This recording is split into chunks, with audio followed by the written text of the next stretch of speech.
something on my mind.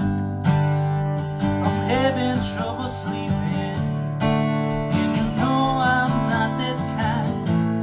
Lately when I fall asleep, comes the strangest dreams, trying to tell me something, and I don't know what it means. I see you fly of sparrows, catch fire on the wing. I see your mighty tower fall,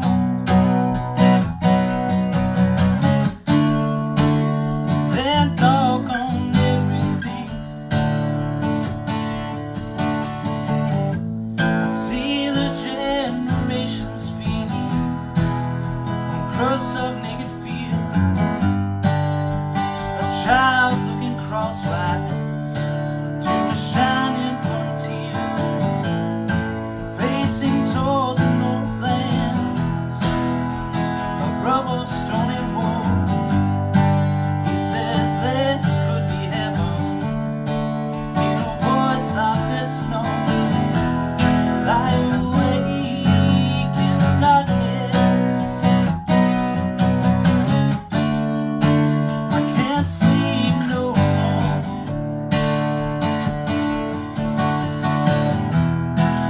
That's why I called you up here, at a quarter after 4.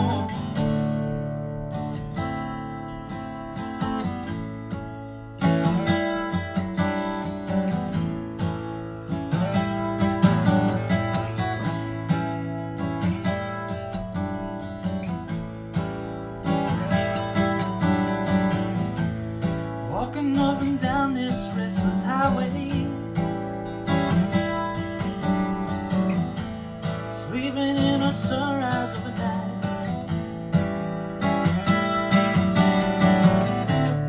writing lines on postcards signed with fire, believing every word that I write,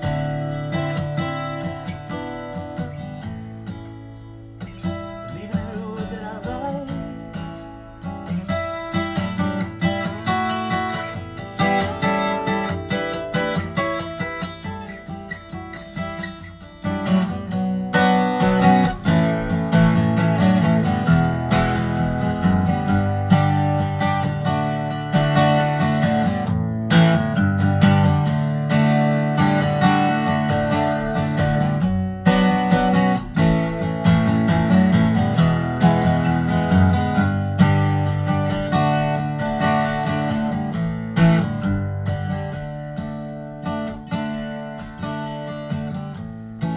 I've got lessons to be learned, lessons I could teach about the strength of branches and fruits just out of reach, cups that slip from hand to lip, tears too cold to cry,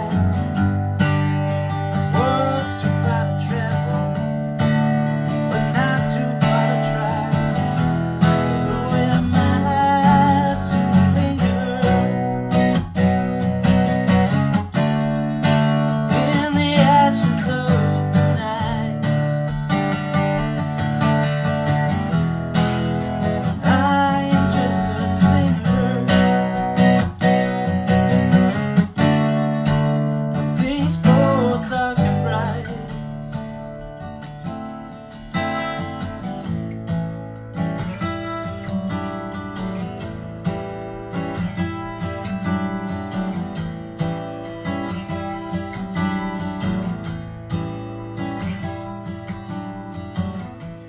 Walking up and down in search of heaven, halloween under every rock,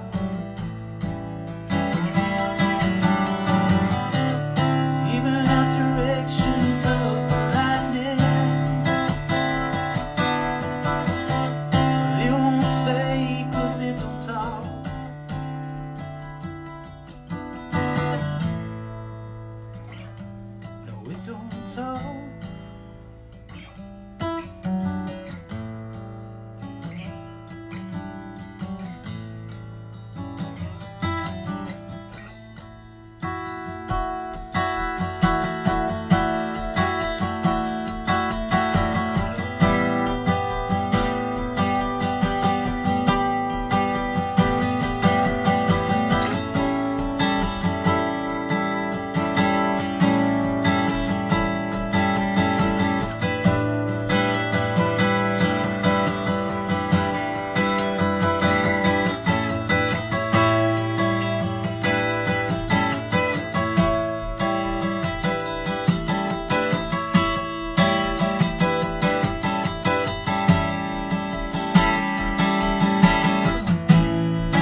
Folks, welcome to the Jake Feinberg Show. I'm on the road again after 16 months. What an honor it is to be joined by a fantastic musician and a guy who is following his own creative path with his own band.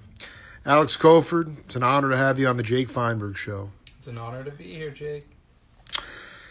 I mean, in your last interview, you talked about being gifted Be Here Now by Baba Ram Dass, and the idea of gratitude. And could you give an example of, or even talk about the tenets of gratitude? Because I think that one of the biggest things as we potentially moving out of the pandemic is just people returning to a thought process of normalcy prior to, and instead of just sort of being grateful for having their facilities, being able to play music. How much, like, can you just talk about what gratitude means to Alex Koford, especially since you got hip to Be Here Now? I think for me it means to be grateful for not only the good, but the bad, because everything is some form of a lesson. So that's something that I'm going to take with me as I move forward is, maybe this wasn't the best year for everyone, but there's definitely been huge lessons in it. So that's something to be grateful for. There's always something to be grateful for. What were the hard lessons for you that you leaned into? That it could all go away at any moment. Wow. That's a huge one. And I know we've talked about that. That doesn't even how are you going to... Yeah, I mean, is there a way to really know, or you're not going to know until you get out there about if you feel yourself sort of going back to the manic state that, I mean, there was a Mother Nature's reaction to this whole, whatever you want to say, whether it was however it started, it was we were moving so fast as a world. Do you have these ways of being able to check yourself, so to speak, to remain grateful or have gratitude? I think that is, how do you integrate it in your day-to-day life? I'm not sure how I keep it in check, but I know I've learned to recognize certain patterns of the way that I think. So yeah, that's just when I know that I'm slipping back into a negative way of thinking that doesn't serve me or anyone around me really. That's kind of just where I'm going to check myself. That's all I really know about that. How are you dealing with the excitement? I guess maybe the better question is, have you learned on stage to control your excitement? Because I talked to so many older cats who, they were like, well, once I settled down, I became, I was able to lock into playing the music. But they were very hyper at first. They were very quick, a lot of, you could say that was just excitement, anxiety, whatever it is. Was there a turning point for you? Because since I've ever seen you live, you've seemed very comfortable. But was there a point when you were able to sort of let go of the pure excitement of being on stage, creating amazing original music? I think for the first, I don't know how many years of me playing live in front of an audience, I was really intoxicated, and I think I realized that it wasn't keeping me it was making me more anxious than not. So I took a big break from things, and that kind of reset things. Also, multiple things changed at the same time, which allowed me to take a break. Which, you mean actually took a break from playing live? No, from being intoxicated. Being intoxicated. Oh, I see what you're saying. Like actually, like being being in that state, not high off the energy of the crowd, but actually drinking or being high in general. I dig. Not serving me. It was actually getting me in my head more than letting me get loose. But that's just the way that I lived nonstop. There's a lot of people a lot of musicians do that. And some people it works. Yeah, it really does. For me, it wasn't, and it was hard to realize that. But when I did, that kind of changed everything. But I don't know that.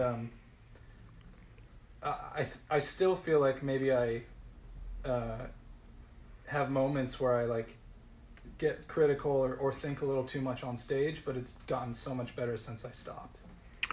That's fascinating. And that was maybe 5-6 years ago, or just about then.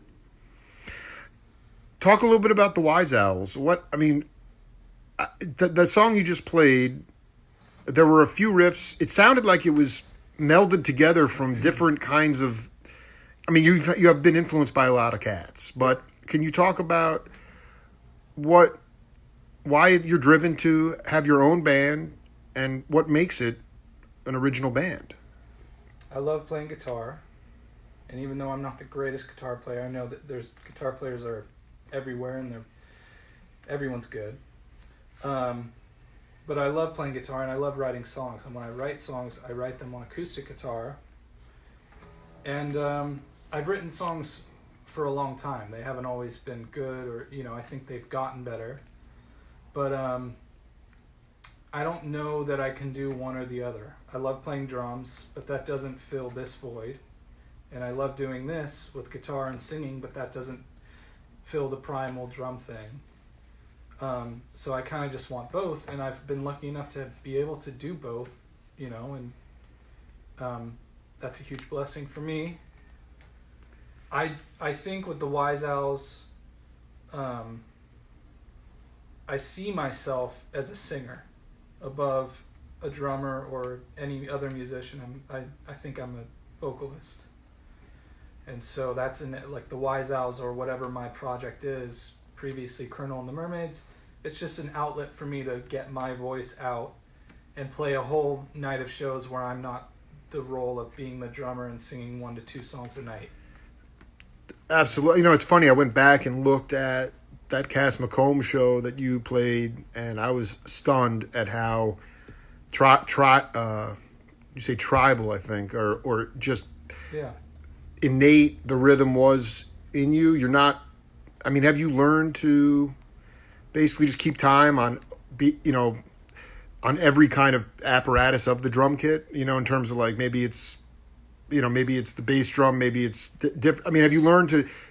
Is that all just second nature, just flowing through your body? It seemed like the natural rhythm. There's a natural. Is there? I guess here's the better question: is there any premeditated logic going from one thing to the other, or it's just a flow? No, there's no.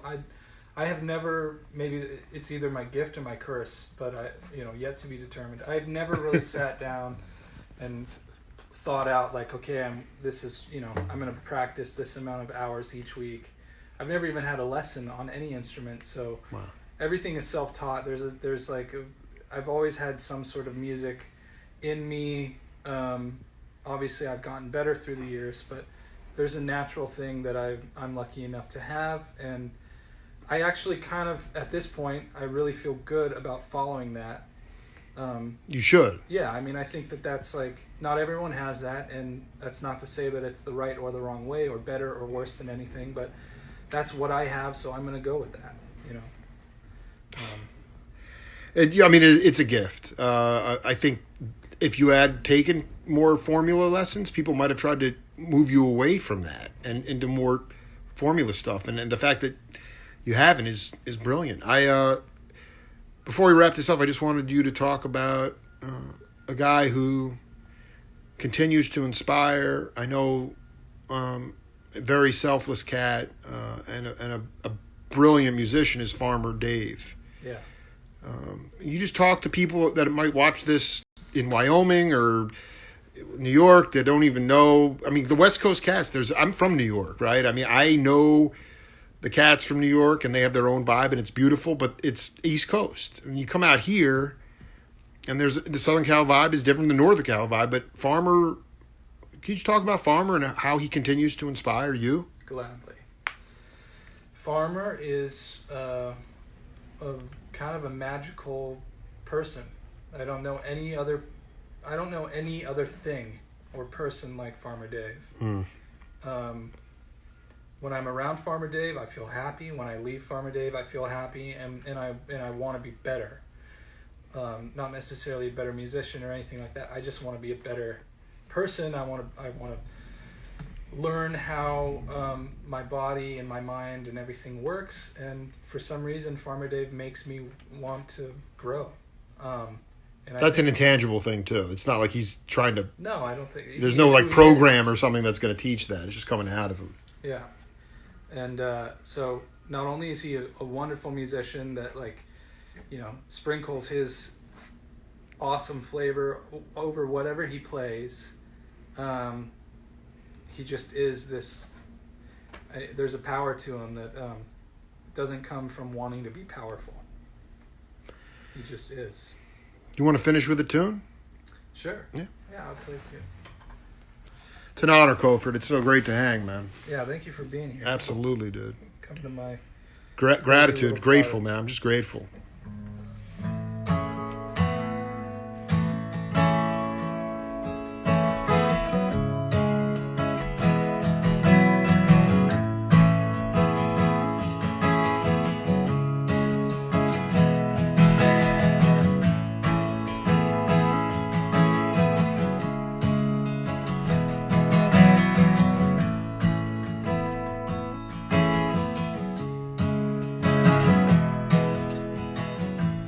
All the things that we had all those years, we found a way to keep us feeling down.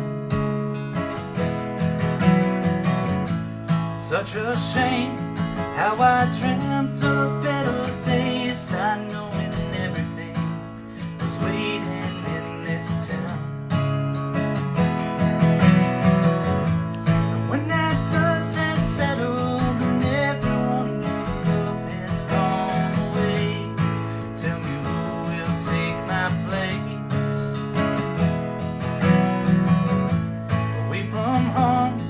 I will flourish in my angst for all the weights to stare me in my face. I cannot believe a word that you say. Your words are all but damaged. That's okay because I found my own way. Surprised how well I've managed. Now that I'm gone, well, I'm never gonna come back home. What else can I say? I'll be getting mine a different way.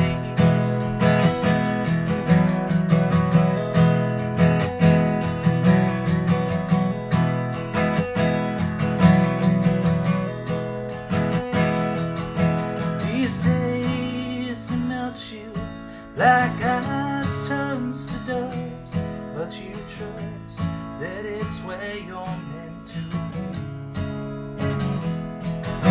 The sun is swelters while you tread through these shelters, a place of immeasurable.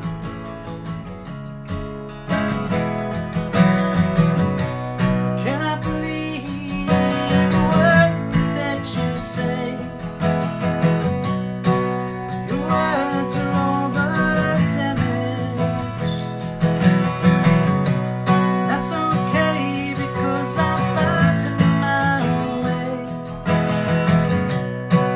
Be surprised how well I managed. Now that I'm gone, well, I'm never gonna come back home. What else can I say? I'll be getting mine a different way.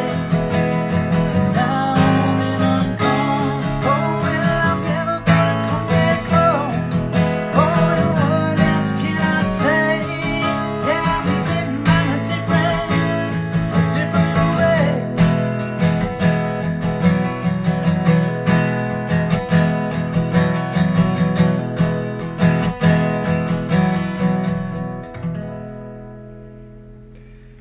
Thanks for sending me off, man. Alex Koford. We'll be in touch, man. Much love to you, brother.